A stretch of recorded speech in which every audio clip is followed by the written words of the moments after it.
Magandang araw mga kareyna. Sana ay nasa mabuti tayong lahat na kalagayan. Sana ay nandyan pa rin tayo nag-aabang ng mga updates patungkol kay Reyna.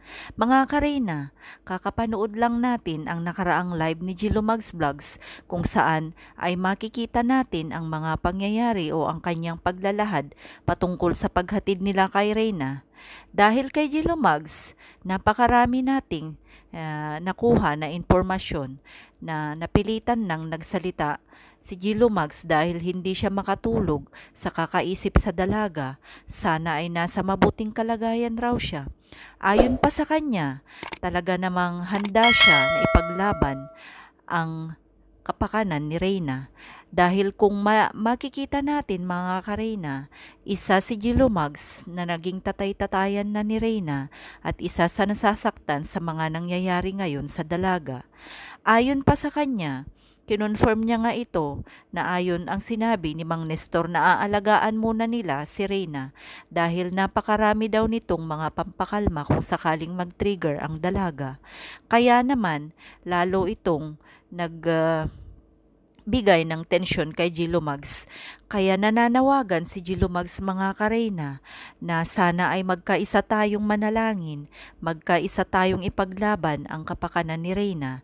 Hinihintay lang daw niya mga kareyna kung ano ang desisyon ni Kalinga Prab o kung ano ang desisyon ni Bal Santos Matubang upang sa ganun ay handa nila itong ipaglaban or handa nila itong isangguni sa mga kinauukulan dahil may karapatan daw ang mga netizens sa mga inaabuso lalong-lalo na sa mga minor de edad na mga kabataan.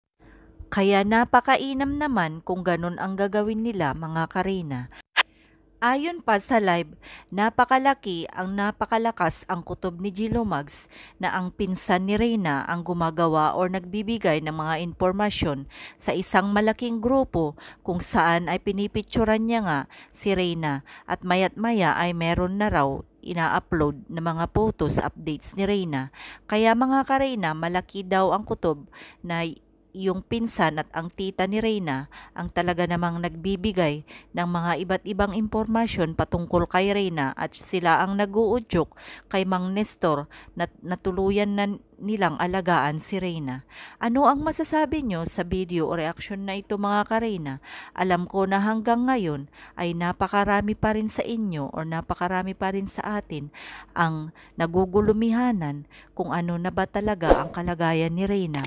Sana ay nasa mabuti pa ring pangangalaga ang dalaga, bagamat lulo niya si Mang Nestor ay nakita naman natin ang kalagayan niya noong mga panahon na kaka-scout pa lang ni Supermax si Reyna. Kaya mga kareyna, napakarami pa rin nating nag-aalala para kay Reyna. Sana ay magsama-sama pa rin tayo para sa